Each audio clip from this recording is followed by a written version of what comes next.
Good night. On this week's episode of American Philosophy, we discussed slavery and racism in America in class. So, a slave is a being legally owned by another being. So, when you hear the word slave, you think of someone who has been held against their own free will, who has been held captive, who has been probably locked up, who has always been whipped. Those are the key features that comes to one's mind when they hear of a slave. So a slave works for the owner.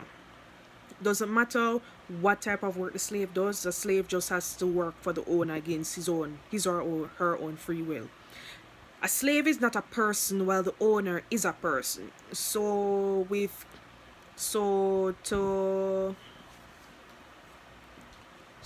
so to go to the Caribbean, although this is American philosophy and not Caribbean philosophy, the African slaves, they were seen as chattel. Well, okay, in all fairness, any once a person is a slave, no matter which geographical area the person is not seen as a human being. The person is seen as less than a human being. The slave has no freedom, the slave has no rights, the slave gets little to no wages, the slaves undergo poor conditions such as improper health, improper sleeping conditions, an improper diet, and etc.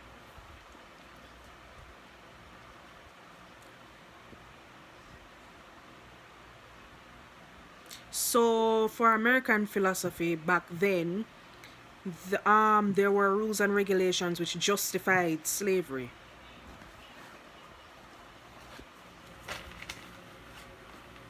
So in American law, state and federal judges explicitly use social contractarian rationales to defend slavery. So the religious arguments are as follows. A non-contractarian pro-slave relied on biblical texts and non-textual understandings of divine theology to justify slavery because, as we know, the owners of the slaves were from different denominations from Christianity. Like in Jamaica, for example, the owners of my forefathers were the Roman Catholics, the British Roman Catholics. So the natural law theory states that blacks were incapable of caring for themselves and would perish and degenerate without protection of white owners. So think of the word natural when someone is in their natural state. So they're saying that the black civilization could not thrive on its own without white supremacy. So the commerce theory justifies slavery as a fair commercial trade and conquest. So slavery, it benefited the economy because the whites would gain a profit.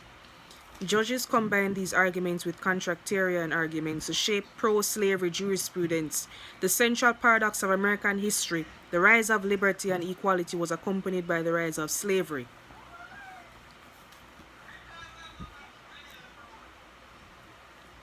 There was a justification of slavery on grounds that U.S. Constitution is a white-only social contract, which basically is stating that whatever which was written by the U.S. Constitution was only for the whites and there was no room for the blacks, under which blacks are not free and equal. Slavery permitted on the grounds that it is blacks' best deal for escaping the state of nature given putative black inferiority, because the white man believed that the black individual was primitive in nature, so they thought that slavery was doing the black man a good thing. Slavery on the ground that death into the vanquished is a just consequence of war. Slavery is a better faith to death. So they thought that they were doing the blacks a favor. Thought, in quote unquote. So the commercial contract is based on arguments for slavery. Slaveholders' power over his slaves is derived from bargaining and purchase. White men restricted the possession of freedom to their own kind, social contract, as racial contract. The American Constitution is an instrument created to provide conditions enabling people to exercise basic rights. Slaves obviously not considered among sovereign people. However, Constitution counted slaves as partial persons for purposes of allocating. So the slaves are basically a means to an end. The slavery was used as a social and economic institution to be protected.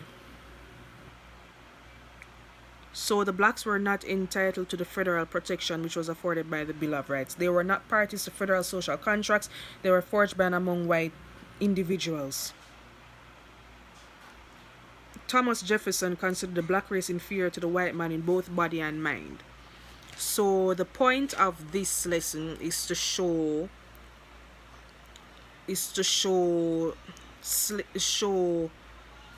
before Puritanism and also before the American Revolution, the Humanitarian Revolution, and all these revolutions, I just wanted to give you an insight as to